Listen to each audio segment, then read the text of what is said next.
Hey guys, Allison here, and today I would like to answer the question that I'm sure all of you have wondered at some point or another. What is up with Spider-Man?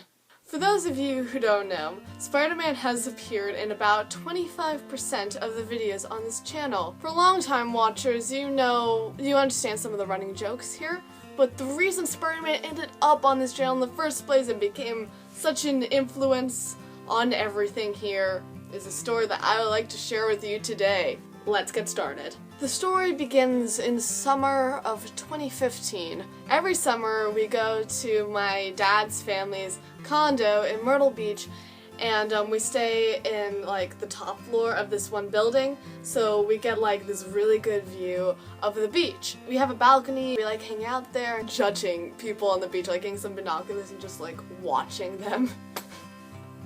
That sounds so weird, but like you'd be surprised the entertaining stuff you would find when watching people at the beach.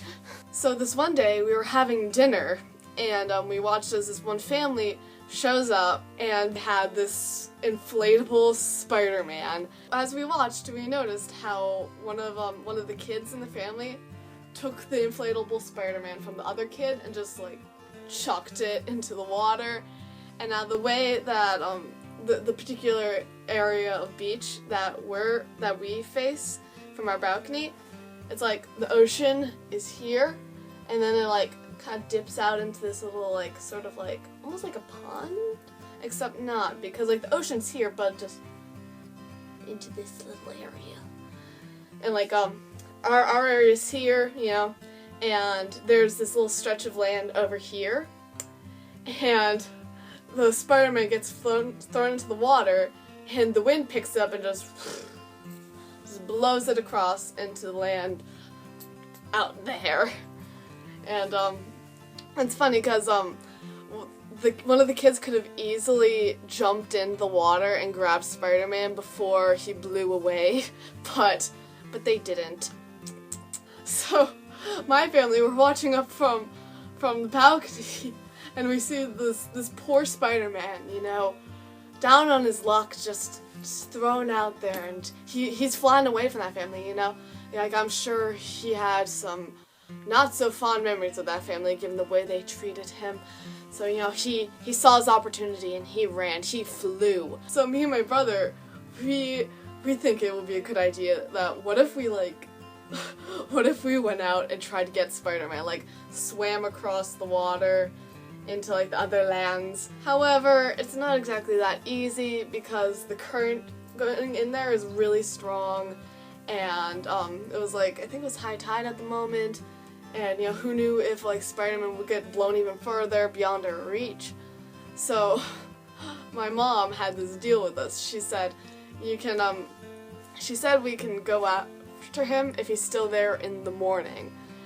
And lo and behold, the next morning, there he sits, because after he got blown across the water into the far out land beyond, he got blown even further until he ran into this like warning sign, because I think the warning sign was because of like the clams. It was like no, not clams, oysters. It was an oyster bed, and they're kind of sharp, so if you step on them, like you'll cut your foot open. So he gets blown against this sign, so he's stuck there. So me, my brother, and my dad, we decide we need to go on a rescue mission for Spidey. He deserves it, you know?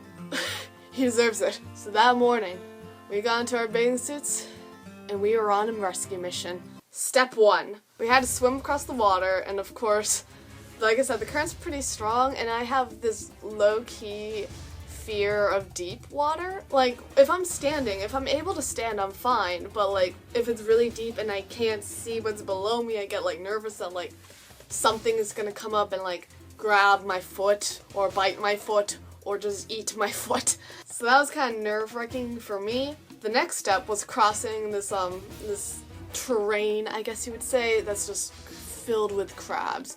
Like the water's up to like a little bit past your ankles, I'd say. And there's just crabs everywhere. I think at one point, my brother, like, one snapped at his foot and, like, cut it open. It was pretty bad. It was either that or one of the oysters. Anyways, The next up was the oyster bed. And like I said, you step on one of those things, your foot it's gone. So my dad, like, we did like step where he steps, and that was also pretty adventurous. So we get across the oyster bed, and the next step is this sort of like muddy area where like you step in and like it just goes up to your ankles and just sinking in, and like I'm pretty like my feet are really sensitive, and like if I feel like something tingling on my foot or just like weird textures, I'm like but I persevered, man, because it was for Spidey, man. It was for Spidey. The next thing that needed to be done was finally the last stretch. Even more muck mixed in with like these sticks sticking out of the ground, which made it even more like kind of weird and low-key dangerous. And finally we crossed that, and there he sits, Spidey. And we grabbed him. And we made our way back, going back through all the stuff we came through. And we made it. We made it. We saved Spidey. It was quite a rescue operation, man. It was dangerous. But like I said, it's worth it. We're Spidey. So when we made our way back home, after like our week at the beach, we took Spidey with, we deflated him, folded him up, stuck him in the car, and we drove him back home. And fast forward later, like late August, early September-ish, as I was starting my videos, the original Surviving Monsters ones. Warning, if you decide to look them up, they're so bad. They're really bad. But the concept of the Surviving Monsters videos is that, like, I'm giving, like, a tutorial on how to survive as a demigod and defeat monsters and such. And when you're doing vlogs like that, you need a monster dummy to, like, use as an example.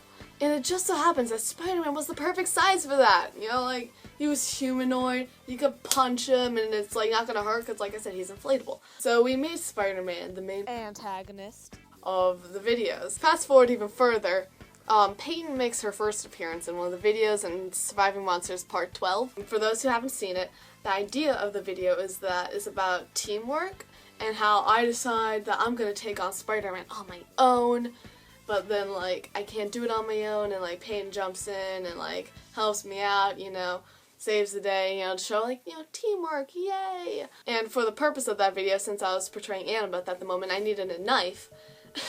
But like we use like a really dull knife, like if you can like rub your hands against it and it will not cut you unless you like shanked someone with it. Like that's the only way you could get hurt by it. Unless you were like actually stabbing someone, it's not going to hurt. And when Annabeth was taking on Spider-Man alone before Percy, came in to help, I was just flailing around with Spider-Man on top of me and my knife, and it just so happened that the knife went right into Spidey, poked a hole right through him. I stabbed Spider-Man. I'll leave a link in the doobly-doo for the original Surviving Monsters Part 12 in which this happened. We even made a PSA about Spider-Man abuse.